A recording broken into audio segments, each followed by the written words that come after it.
कुमार चौबे और आप देख रहे हैं जी न्यूज़ 7 खबर उत्तर प्रदेश के वाराणसी जनपद से, जहां पे सदर तहसील अर्थात बनारस सदर तहसील के अंतर्गत चिरई गांव ब्लॉक है, जहां पे एक राजस्व गांव है धराधर, और धराधर को नज़दीकी चिरई गांव ब्लॉक में गंगापुर के नाम से जाना जाता है। जैसा कि आप ठीक मेरे पीछे देख रहे हैं, ये गंगा जी का एक ऐसा सोता है जिसमें बाढ़ के दिनों में ये लबालब भर जाता है।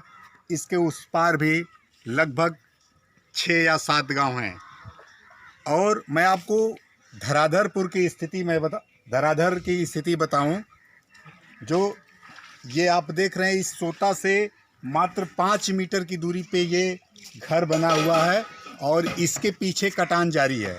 कहने को बनारस जनपद जो है प्रधानमंत्री नरेंद्र मोदी का क्षेत्र है और उन्होंने पूरे बनारस को गोद ले रखा है अपने संसदीय क्षेत्र को।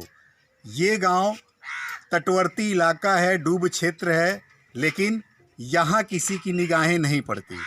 किन समस्याओं से ये गांव जुड़ा है, अगर बात करें तो समस्याएं कम नहीं होंगी।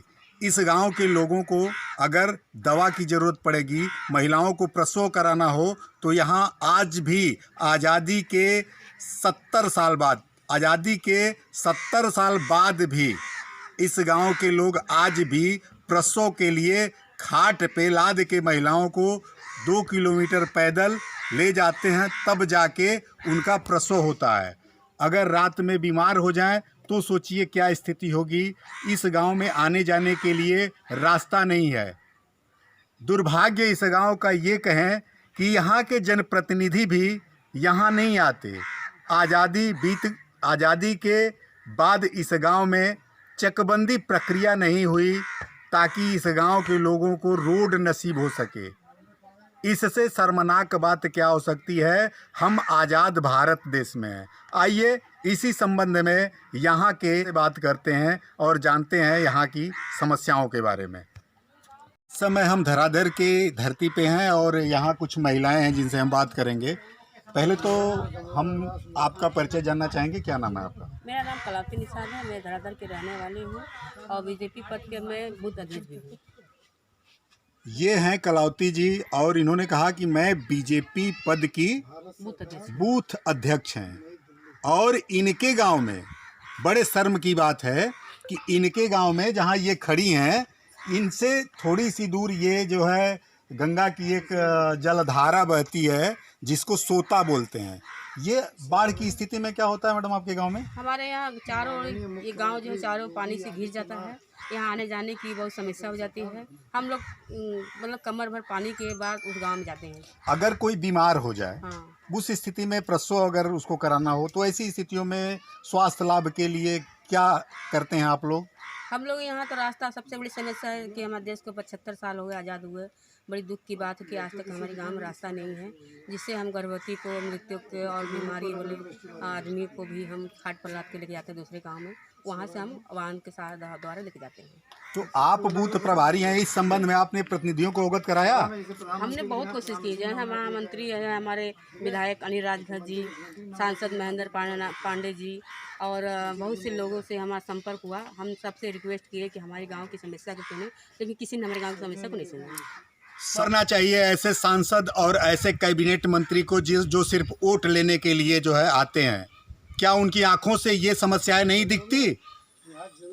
ये जो है स्थिति गांव की है कि ये अपना अस्तित्व खोने की स्थिति में है।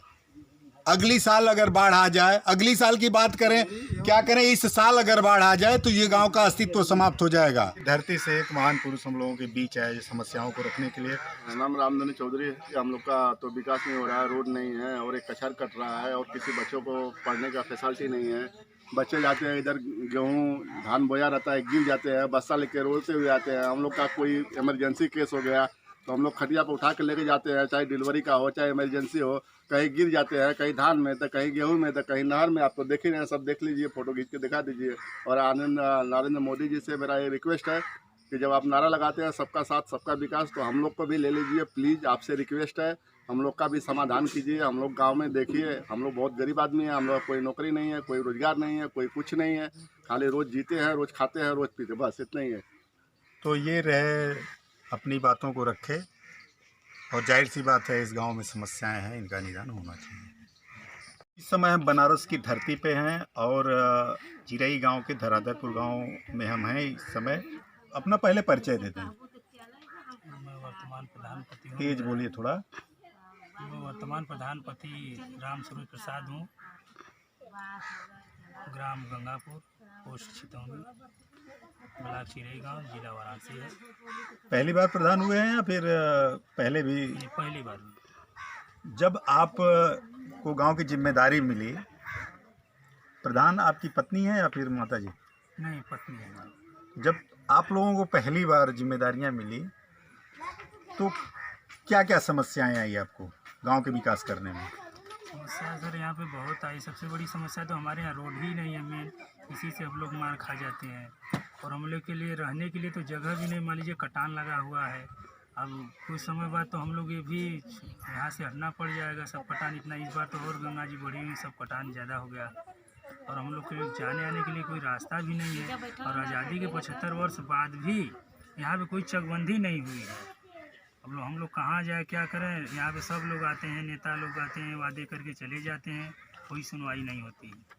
अच्छा, जो ये पंचायत भवन अभी नज़दीक आपका बना हुआ है, ये गंगा किनारे है, हमको लगता है कि इस डूब क्षेत्र में अभी पानी, लोग बता रहे थे कि वो पंचायत भवन के नींव तक चला गया था।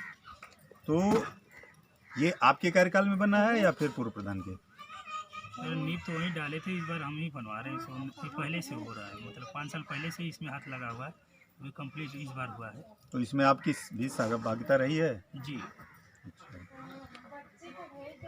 क्या अपेक्षा करते हैं जो सरकार के नुमाइंदे हैं, क्या चाहते हैं कि वो आपके गांव के विकास के लिए वो लोग कुछ करें?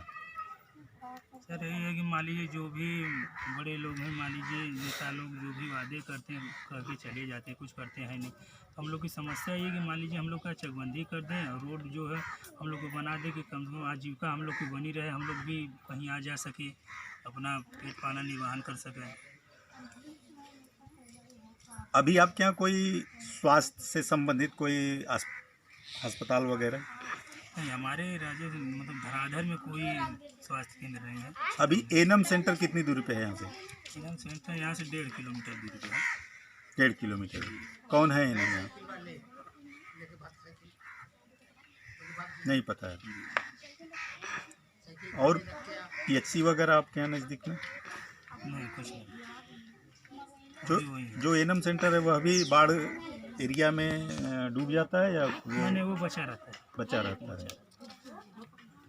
तो इस बाबत, जैसा कि अभी हमने बात किया आपके गांव में कि एक जो है भाजपा की बूथ प्रभारी हैं, तो जब आपके गांव में एक बूथ प्रभारी उन्होंने भी कहा, तो ये जाहिर सी बात है कि जनप्रतिनिधि ध्यान नहीं दे रहे हैं, उदासीनता है आपके गांव के प्रति। लेकिन इस बाबत आपने यहाँ के उच्च अधिकारियों को अवगत कराया कभी कि ये समस्याएं हैं? जी सर, करवाए हैं। क्या आश्वासन मिला? आश्वासन मिला कि हो जाएगा, सब जो भी आप कहें हो जाएगा, बस यही कहते हैं। मतलब आश्वासन? जी। ये तो वही बात हो गई ना कि जैसे कचहरी में डेट पे डेट मिलती है, वैसे ही तो। जी जी, आज से नहीं, हम लोग 20 साल से इसी चीज़ के लिए परेशान है। जब भी कोई चीज़ किया जाता है, दिया जाता है, बस वही टाल मटोल करके सब बात काट दी जाती है। तो डीएम साहब, बनारस जनपद में आप इसीलिए रोके गए हैं कि हमारे प्रधानमंत्री का संसदीय क्षेत्र है। कभी ऐसे गांवों का भी निरीक्षण करें जहां की जनता आपको अपनी पलकों बिछाए इंतज़ार कर रही है कि अगर आप हमारे गांव आ जाएं तो हमारी बहुत सी समस्याओं का निदान कर सकते हैं। नहीं तो सिर्फ कहने को गंगापुर उर्फ धराधर गांव रह जाएगा। आने वाले कुछ समय में इसका अस्तित्व समाप्त होने वाला है। यहाँ के लोग नदी किनारे अगर जीविकोपार्जन की बात की जाए तो यहाँ के लोगों के लिए सिर्फ मछली मारना और उसी व्यवसाय से अपना जीवन यापन करना यहाँ के लोगों का मुख्य पेशा है। यह वीडियो आपको संदर्भित है, आप इनकी समस्याओं पे गंभीरता से विचारण करेंगे, ध्यान देंगे और समस्याओं का समाधान करेंगे